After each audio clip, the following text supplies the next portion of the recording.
Startup शुरू कर रहे हो? स्टार्टअप शुरू करना कितना एक्साइटिंग होता है ना। प्रोडक्ट, पिच, टीम सब रेडी है, बट लीगल एग्रीमेंट्स का क्या बॉस? एक गलती जो फाउंडर्स अक्सर करते हैं वो है to ignore the legal agreements. And trust me, इन 5 एग्रीमेंट्स के बिना ना तो इन्वेस्टर आएगा और ना ही स्टार्टअप टिकेगा। Hello everyone, welcome to legally sane by Saani. तो चलो जानते हैं कौन से हैं top 5 agreements that every founder must know. सबसे पहला शेयर होल्डर्स या इन्वेस्टमेंट एग्रीमेंट। ये फाउंडर्स और इन्वेस्टर्स के बीच का कॉन्स्टिट्यूशन होता है। कौन कितनी इक्विटी लेगा, किसके पास क्या राइट्स होंगे, किसका बोर्ड पर कंट्रोल होगा, एग्जिट कैसे होगा, सब कुछ ये एक अग्रीमेंट डिफाइन करता है। इन्वेस्टर्स को ट्रस्ट तभी आता है जब ये एक अग्रीमेंट साइन होता है। और दूसरा शेयर सब्सक्रिप्शन एग्रीमेंट या शेयर परचेज एग्रीमेंट होता है। ये वो अग्रीमेंट होता है जो एक्चुअल शेयर ट्रांसफर या शेयर इशुएंस का प्रोसेस डॉक्यूमेंट करता है। इन्वेस्टर पैसा तो दे रहा है, बट कितने पैसे दे रहा है और इस पैसे के बदले उसको कितने शेयर्स मिल रहे हैं, कितनी परसेंटेज स्टेक ऑफ इक्विटी उसको मिल रही है कंपनी में, और ये शेयर्स कब मिलेंगे, कैसे मिलेंगे, ये सब कुछ इसी एक अग्रीमेंट में डिफाइन होता है। तो बेसिकली पैसे और इक्विटी का एक्सचेंज इसी अग्रीमेंट में डॉक्यूमेंट होता है।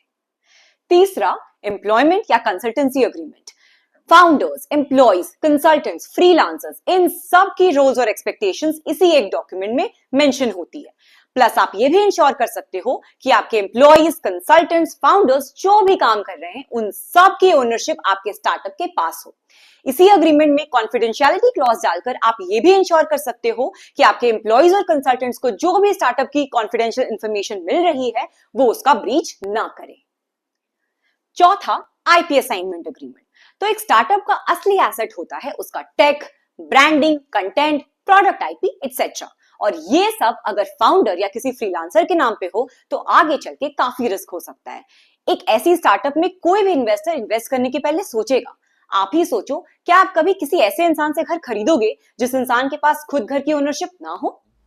तो ये अग्रीमेंट ये इंश्योर करता है कि आईपी की सारी ओनरशिप स्टार्टअप के पास हो, ना कि उसके फाउंडर या फ्रीलांसर के पास, जो कि किसी भी इन्वेस्टर के लिए बहुत इंपॉर्टेंट होता है।